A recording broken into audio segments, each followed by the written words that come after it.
오늘은 출애굽기 31장의 말씀을 보도록 하겠습니다. 먼저 하나님께서 모세를 시내산에 부르신 이후에요. 40일 주야로 하나님께서 모세에게 말씀하시면서 그에게 앞으로 무엇을 만들어서 하나님과 이스라엘 백성과의 관계 속에서 하나님께 예배하고 너희가 거룩한 삶을 살고 또 이 말씀을 지킴으로 나는 너의 하나님이 되고 너희는 나의 백성이 된다 하는 이 언약을 체결하는 것입니다. 그래서 하나님께서 모세를 통해서 하나하나 그 기물들의 식양, 규격과 어떤 방법으로 만들며 또 어떤 재료를 사용할 것이며 하나님께서 자세하게 모세에게 말씀해 주었습니다. 그 내용이 25장부터 쭉 나오는데요. 성소를 구별하고 그 다음에 성막을 만들고 그 다음에 27절에는 제단을 만들고 28절은 또 이 제사장들의 옷을 어떻게 만들 것이며 또 그 안에서 사용하는 기물들을 어떻게 만들고 또 제사장 직분을 어떻게 위임할 것이며 이런 하나하나를 아주 자세하게 말씀해 주십니다. 또 30장에는 분향할 제단을 어떻게 만들고 또 그 거룩한 향기와 거룩한 향을 하나님이 받으신다 하는 내용으로 모세에게 가르쳐 주었습니다. 이제 31장의 내용은요. 그 물건을 만들 그 성물을 만들 사람을 하나님께서 지정하십니다. 그러니까 하나님께서 누가 만들 것이며 누가 감독할 것이며 또 그를 통해서 하나님이 지시한 것을 만들라. 그러니까 하나님께서 그냥 만들라고 인간에게 자유의지대로 인간의 그냥 의지대로 만들게 하는 게 아니라요. 규격까지 하나님 분명히 가르쳐 주셨고 또 하나님께서 그 사람도 지정해 주십니다. 오늘날 말씀이 그 내용인데요. 이 세계 세밀하게 하나님이 지정하시는 이유는요. 바로 우리가 순종을 통해서 하나님께 예배하는 것입니다. 내가 아무리 기술이 좋아도 아무리 능력이 있어도 하나님께서 그걸 통해서 하나님 영광 받으시는 게 아니라요. 우리의 순종입니다. 내가 예배하는 것도 순종이고 내 살아가는 인생도 하나님의 말씀대로 순종하면서 하는 것. 그게 하나님과의 관계입니다. 오늘 이 말씀을 통해서 하나님의 말씀대로 어떻게 행하는가를 깨닫고 우리도 하나님 앞에 순종하는 제물 될 수 있기를 주님의 이름으로 축복합니다. 출애굽기 31장 1절에 여호와께서 모세에게 말씀하여 이르시되 내가 유다 지파 홀의 손자요 우리의 아들인 부사엘을 지명하여 부르고 하나님께서 이 부사엘을 지명하여 부르는데요. 이 부사엘은 37장 1절에 보면 법궤를 만든 사람입니다. 법궤를 만드는데 하나님의 식양대로요. 이 성전 건축을 총 감독했던 지휘 감독자입니다. 이 부사엘을 하나님 지명하셨습니다. 3절에요. 하나님의 영을 그에게 충만하게 하여 지혜와 청명과 지식과 여러 가지 재주로 정교한 일을 연구하여 금과 은과 노를 만들게 하며 하나님이 지혜를 주시죠. 하나님이 주신 총명이 있어요. 그 다음에 그는 경험을 통해서 지식을 갖고 있었던 사람이고요. 그 다음에 재주가 있어요. 재능을 하나님이 그에게 줬다 그 말이죠. 그는 또 연구하는 사람이었고요. 금과 은과 노를 만듭니다. 그러니까 노력도 한 사람이고 경험도 있는 사람이고 재능도 있고요. 하나님이 그에게 지혜와 총명을 주셨습니다. 인간적인 재능만 가지고 하는 게 아니라 하나님을 알고 하나님을 의지하고 그 다음에 자신이 노력하고 연구하고 또 하나님의 말씀에 순종할 수 있는 사람, 이 부사엘을 하나님 택하신 겁니다. 충성할 수 있는 사람이고요. 그 다음에 5절에 보석을 깎아 물리며 여러 가지 기술로 나무를 새겨 만들게 하리라.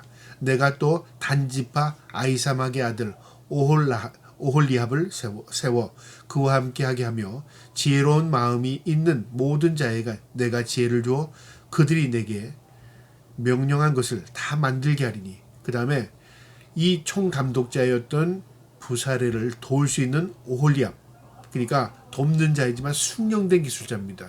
그러니까 서로 의사가 통하고 또 무엇을 만들려고 하면 다들 지혜롭게 그것을 만들 수 있는 숙련된 기술자였던 오홀리압을 그에게 붙여줬습니다. 그리고 그 일을 진행하게 합니다. 7절에 회막과 증거궤와 그 위에 속죄소와 회막의 모든 기구와 상과 그 기구와 순금 등잔대와 그 모든 기구와 분향단과 번제단과 그 모든 기구와 물두덩과 그 받침과 제사장을 향할 때 입은 정교한 짠 의복 곧 제사장 아론의 성의와 그의 아들들의 옷과 관유와 성소의 향기로운 향이라 무릇 내가 내게 명령한 대로 그들이 만들지니라.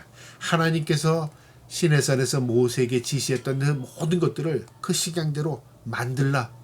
그래서 사람을 하나님께서 택하시고 그들을 통해서 만들게 하시는 것입니다. 12절에요. 여호와께서 모세에게 말씀하여 이르시되 너는 이스라엘 자손에게 말하여 이르기를 너희는 나의 안식일을 지키라. 이는 나와 너희 사이에 너희 대대의 표징이니 나는 너희의 거룩하게 하는 여호와인 줄 너희가 알게 함이라. 그 다음에 이스라엘 백성들에게는 이 모든 것들을 하나님과 그 다음에 이스라엘 백성들의 관계 속에서 제사를 통해서 하나님을 만나는데 안식일을 정하고 이 안식일날 모든 백성이 함께 예배하랍니다. 이것이 거룩이랍니다. 거룩해 하게 하는 하나님인 줄 너희가 알리라. 그러니까 내가 거룩해지는 게 아니라요. 하나님이 우리를 예배를 통해서 하나님과의 관계를 통해서 거룩해지는 것입니다. 그래서 이스라엘 민족에게 거룩하게 하는 여호와인 줄 너희가 알게 하려 함이라. 그렇게 말씀하십니다. 14절에요. 너희는 안식일을 지키리니 이는 너희가 거룩한 날이 됨이니라. 안식일은 거룩한 날입니다. 그럼 다른 날은 거룩하지 않을까요? 아니라. 그게 아니라 하나님이 정한 날은 거룩을 우리가 무엇인가를 깨닫는 날입니다. 그리고 하나님께 예배하는 것 거룩한 겁니다. 그래서 하나님께서요 그 날을 딱 정해놓은 겁니다.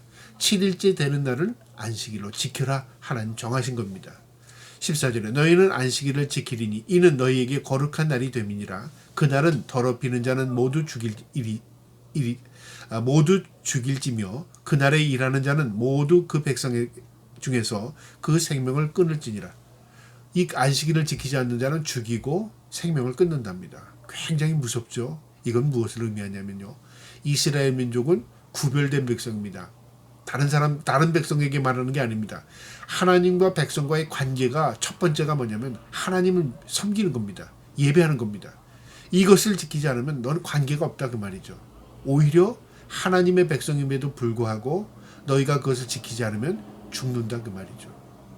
여러분 하나님께서 강제로 내가 너희 하나님 되고 너희 내 백성 돼 그렇게 하셨습니까? 아닙니다.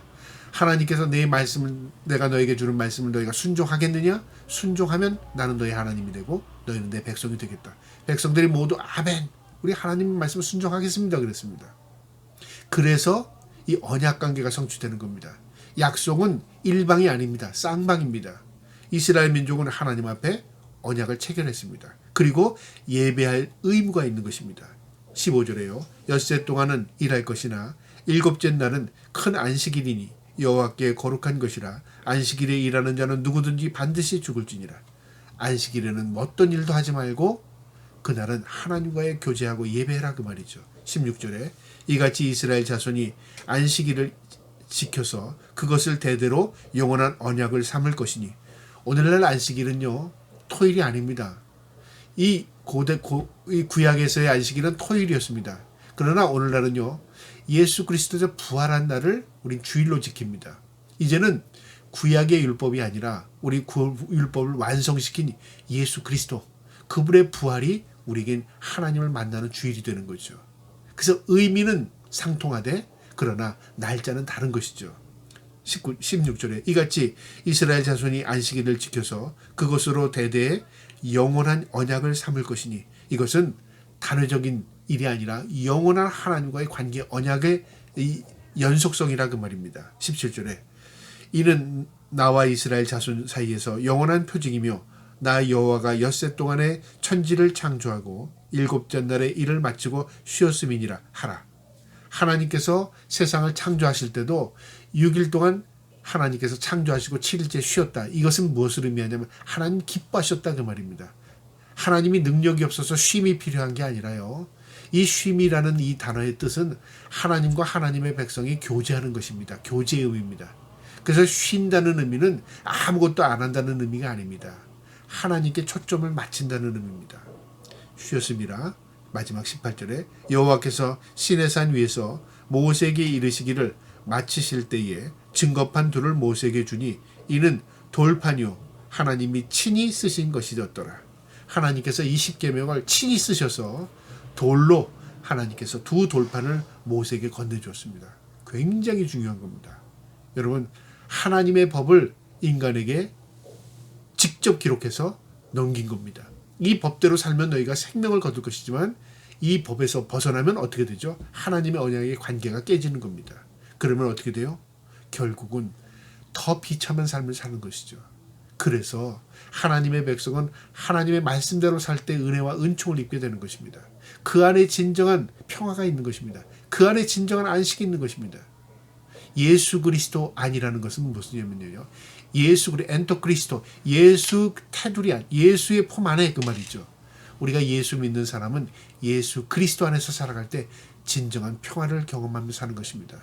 저와 여러분이 예수 그리스도 안에서 늘 참된 안식과 위로와 평화를 느끼며 또 그분의 보호하심을 받고 살아갈 수 있는 저와 여러분 되기를 주님의 이름으로 축복합니다. 아멘.